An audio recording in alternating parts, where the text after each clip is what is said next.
Selamat berjumpa lagi dalam pembelajaran sejarah untuk kelas 12 materi perkembangan mutakhir di berbagai negara. Ini materi khusus untuk kelas 12 IPS di SMA Negeri 103 Jakarta. Yang kita bahas hari ini adalah bagaimana perkembangan Yugoslavia yang tadinya merupakan sebuah negara besar, tapi kemudian mengalami berbagai masalah, akhirnya akan mengalami kehancuran. Ini pembelajaran buat kita. Tapi pertama kita pelajari tentang Yugoslavia yang terbentuk tahun 1918 setelah Perang Dunia I.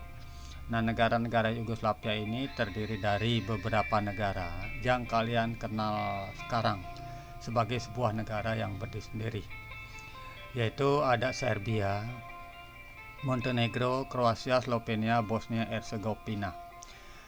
Ini dikenal sebagai bangsa Slovenia, bangsa Slav, berbahasa Serbo-Kroat. Bagaimana bentuknya? Bisa kalian cari informasi bagaimana bentuk bahasa Serbo-Kroat ini. Kemudian pada abad pertengahan sebenarnya negara-negara ini memiliki berbagai perbedaan. Berbagai perbedaan, seperti misalnya Serbia dengan Bizantiumnya dia beragama Katolik Ortodoks, Kroasia Katolik Roma, sementara Bosnia adalah Islam, sehingga ada beberapa perbedaan. Di samping juga perbedaan-perbedaan yang lain mungkin karena sukunya berbeda, biasanya budayanya pun berbeda.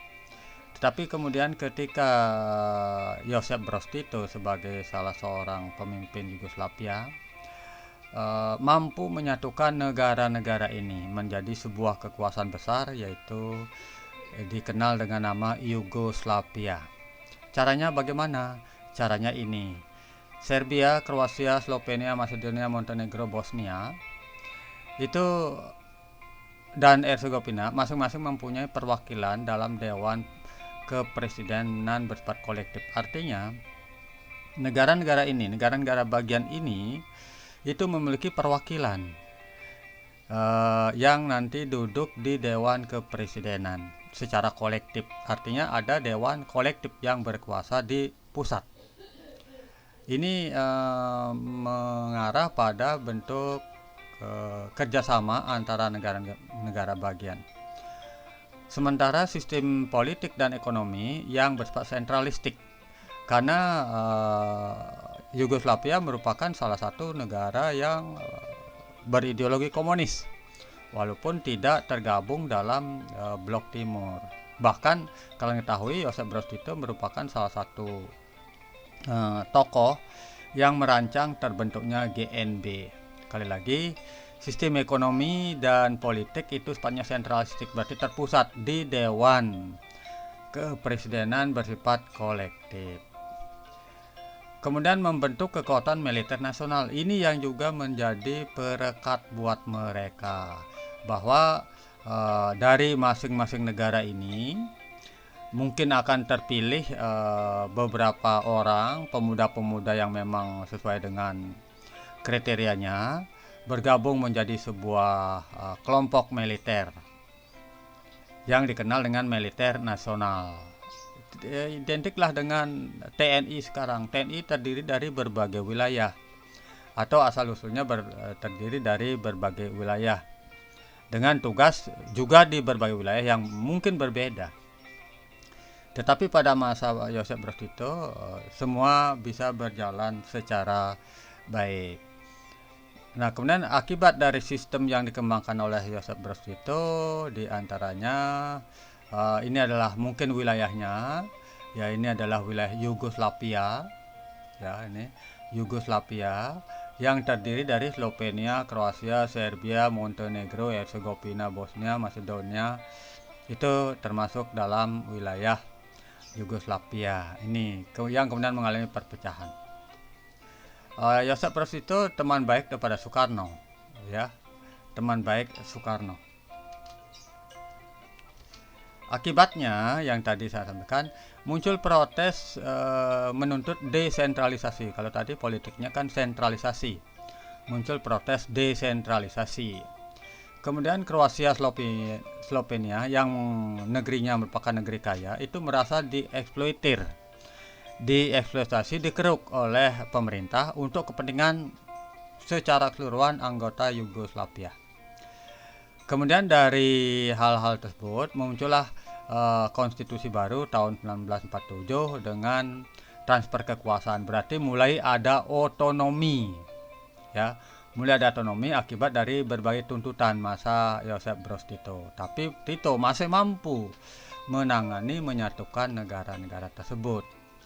Nah, dari adanya transfer kekuasaan ini akan mulai muncul bibit-bibit untuk melepaskan diri. Otonomi dianggap sebagai sebuah kesempatan untuk memperkuat dan melepaskan diri. Tapi karena Josip Broz Tito mampu mengakomodir berbagai kondisi, mereka tetap bertahan. Tetapi kemudian setelah Josip Broz Tito meninggal, inilah jadinya legalitas pemerintah pusat turun. Berarti absahnya pemerintah pusat mulai berkurang. Ya, kepercayaan negara-negara bagian terhadap pemerintah pusat mulai berkurang. Kemudian terjadi saling curiga mencurigai, ancam mengancam. Karena memang mereka memiliki berbagai kepentingan, berbagai perbedaan. Kemudian tahun 1990 Serbia menyerang Kosovo dan Papua. Ini Serbia sebagai salah satu wilayah terbesar dan memiliki kekuatan yang mungkin paling besar, dia menguasai Kosovo dan Papua. Terus bagaimana perkembangan berikutnya? Satu persatu negara-negara bagian ini melepaskan diri. Walaupun Serbia berusaha untuk menahan, tetap mempertahankan Yugoslavia dengan cara membentuk Serbia Raya. Ya, membentuk Serbia Raya. Ini muncul 25 Juni 91 Slovenia Kroasia merdeka. Kemudian terjadi perang antara Serbia dan Kroasia Slovenia. Kenapa perang? Karena Serbia tidak menghendaki pecahnya Yugoslavia. Karena dia ingin tetap menyatukan wilayah tersebut dengan membentuk Serbia Raya yang pernah ada pada masa sebelumnya, yang mungkin ketika kita bahas pada Perang Dunia I atau menjelang Perang Dunia I. Kemudian Bosnia pun merdeka, ya, sebagai salah satu negara yang berbasis Islam menyatakan merdeka. Akhirnya apa yang terjadi? Terjadilah perang antar republik di negara tersebut dengan berbagai kondisi yang ada. Nah, mungkin itu penjelasan yang pertama yang bisa saya sampaikan. Nanti kita lanjutkan pada penjelasan berikutnya.